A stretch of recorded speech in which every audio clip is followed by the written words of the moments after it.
میں دیکھ رہا ہوں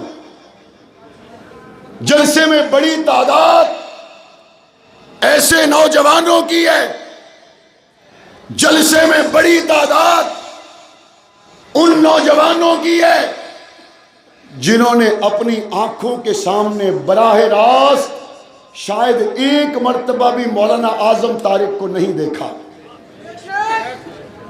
جس نے ان کو براہ راست نہیں دیکھا، بالمشافہ ملاقات نہیں ہوئی، سامنے نہیں سنا، صرف وہ ہاتھ کھڑا کرے، دوسرے ہاتھ کھڑا نہ کرے۔ تقریباً 50% کے قریب یہ طبقہ ہے۔ میں نے آپ کے ہاتھ کیوں کھڑے کروائے؟ میں نے ان نوجوانوں کو بطور خاص مخاطب کیوں کیا؟ ان کو مخاطب کرنے کی، ان سے ہاتھ کھڑا کروانے کی ایک بڑی بنیادی وجہ ہے، اور وہ بنیادی وجہ یہ ہے 17 سال پہلے گولی چلانے والا اعظم طارق کے سینے پہ گولی صرف اس لیے چلا رہا تھا اگر یہ آواز رک گئی تو شاید صدیق کے دیوانے بھی رک جائے، اگر یہ آواز رک گئی تو شاید تقدس عائشہ کا نعرہ بھی رک جائے، فاروق اعظم کی ناموس کا پھلیرا بھی رک جائے۔ 17 سال پہلے گولی چلنے کے بعد، آج 17 سال کے بعد جب میں نے ہاتھ اٹھوائے شیخو پورا کے تاریخی جلسے میں 50% سے زیادہ ان نوجوانوں نے ہاتھ اٹھائے جنہوں نے دیکھا ہی کوئی نہیں، سنا ہی کوئی نہیں، ملاقات ہی کوئی نہیں کی۔ سوال پیدا ہوتا ہے، اور جنہوں نے دیکھا کوئی نہیں، سنا کوئی نہیں، ملے کوئی نہیں، مصافحہ کوئی نہیں کیا، شہید ہونے کے 17 سال کے بعد اعظم طارق کے مشن سے وابستہ کیوں ہیں، حق نواز کے مشن سے وابستہ کیوں ہیں؟ وجہ ایک ہے، حق نواز نے ذات کے لیے نہیں، پیغمبر کے حرم کے لیے بلایا تھا، اعظم طارق نے ذات کے لیے نہیں، نبی کے اصحاب کے لیے بلایا تھا۔ کوئی بعد میں آئے یا پہلے آئے، فیصلہ ایک ہے، وہ دیوانے محمد کے، میں دیوانہ صحابہ کا، وہ پروانے محمد کے، میں پروانہ صحابہ کا۔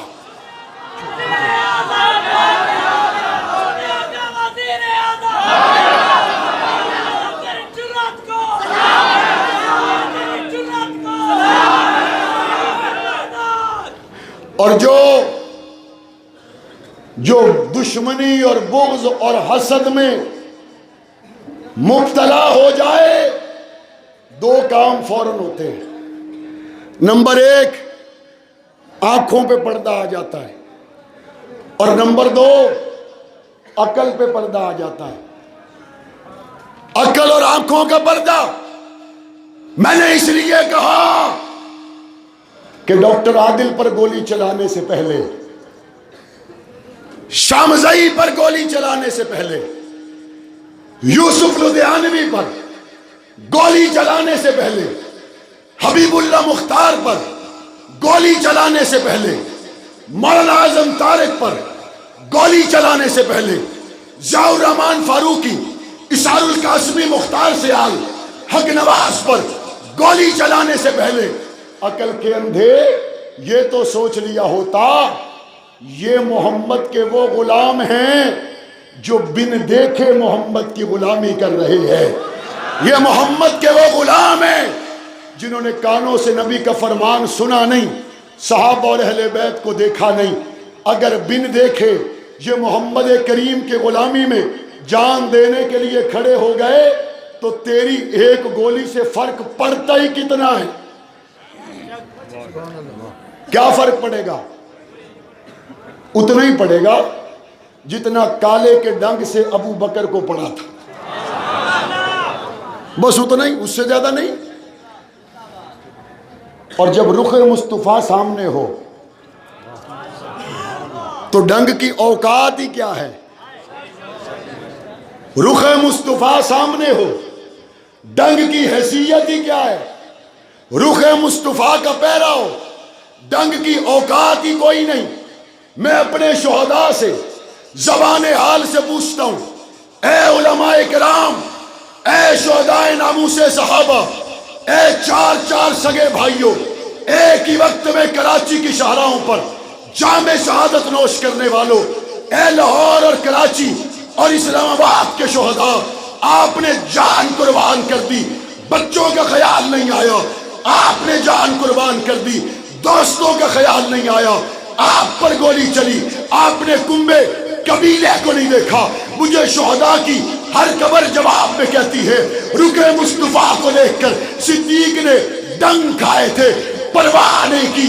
صدیق کی وفاؤں کو دیکھ کر ہم نے بھی گولیاں کھائی تھی، پرواہ نہیں کی تھی۔ نعرہ تکبیر، تازانہ ختم نبوت، شان صحابہ، مصطفیٰ کا ہم سفر، مصطفیٰ کا ہم سفر، مصطفیٰ کا ہم سفر۔ جوانوں، آپ کے لیے کہہ رہا ہوں، آپ کی اتنی عمر نہیں جتنے یہاں پہ شہداء ہے، آپ کی زندگی کے اتنے دن نہیں جتنی ماؤں کی گودیں یہاں پہ اجڑی ہیں، آپ کی زندگیوں میں اتنے لمحے نہیں جتنے آنسو بہنوں نے بہائے ہیں، جتنے یتیم بچوں کی قطاریں لگی ہیں۔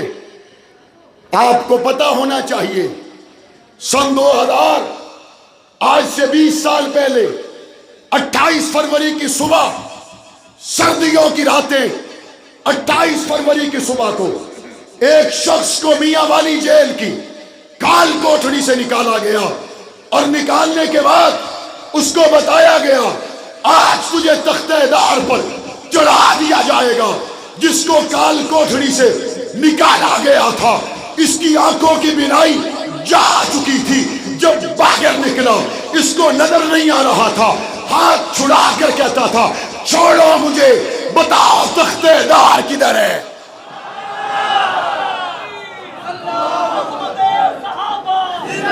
نعرہ تکبیر، عظمت صحابہ، شہداء نبی سے صحابہ، نعرہ تکبیر۔ کہا بس مجھے بتاؤ تختہ دار کدھر ہے؟ انہوں نے کہا تم کیوں پوچھتے ہو؟ کہا جلدی سے تختہ دار پر پہنچ کر اس در میں داخل ہونا چاہتا ہوں جس در سے گزر کے آنکھیں بھی بینا ہو جائیں گی، آقا کا دیدار بھی ہو جائے گا۔ ان میں وہ لوگ بھی شامل ہیں جب کراچی کی شاہراہوں پر 4 سگے بھائیوں کو گولیوں کا نشانہ بنا دیا گیا۔ یہ چاروں شادی شدہ بھائی، 9 بچے یتیم ہو گئے۔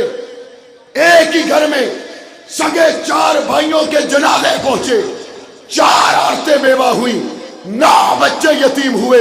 دوسرے دن 4 بیٹوں کے جنازے سامنے رکھنے کے بعد بوڑھا باپ آیا، اس کی کمر بڑھاپے کی وجہ سے جھک چکی تھی، غم کی وجہ سے آنکھوں سے آنسو جاری تھے۔ بیٹے کے جنازے پہ پہنچ کر منہ مدینے کی طرف کے کہتا ہے، اے ابو بکر صدیق، 4 تھے، 4 اور بھی ہوتے تو آپ کے لیے دے دیتا۔ نعرہ تکبیر، تازانہ ختم نبوت، شان صحابہ، شہداء نبی سے صحابہ۔ یہاں وہ بھی ہے، یہاں وہ بھی ہے جس کا تعلق میرے جنگ کی دھرتی سے ہے، اور اس کا نام خلیل ہے۔ ایک رات کا بیایا ہوا، حضرت حنظلہ ایک رات کے بیائے ہوئے تھے اور دوسرے دن شہید ہو گئے۔ یہ ایک رات کا بیایا ہوا، جھوٹے مقدمات میں اس کو پھنسا دیا گیا۔ ولیمے کے دن دوستوں کی میزبانی کرنے کی بجائے کال کوٹھڑیوں میں چلا جاتا ہے، اور پیچھے اس کی بیوی اس کا انتظار کرتی ہے، اور جب بھی ملاقات پہ جاتی ہے یہ اس کو کہتا ہے کہ میرا مشورہ ہے، میری تیری ایک رات کی شادی تھی، میں تجھے چھوڑ دیتا ہوں تو کہیں اور نکاح کر لے۔ وہ جواب میں کیا کہتی ہے؟ کہتی ہے میرا دل چاہتا ہے اگر تو زندگی میں آ گیا تو پل ساتھ گزاریں گے، نہ آیا تو قیامت کے دن پاک پیغمبر کے ساتھ کوثر پہ ملاقات ہوگی۔ شیخو پورا کے لوگوں پھر کیا ہوا؟ پھر 1 2 3 سال نہیں گزرے، پھر 4 5 سال نہیں گزرے، پھر 7 8 سال نہیں گزرے، 28 سال کے بعد کال کوٹڑیوں سے نکل کر جب وہ رہا ہوا، میں اس کو ملنے کے لیے گیا، خدا کی قسم کھا کے کہتا ہوں یہ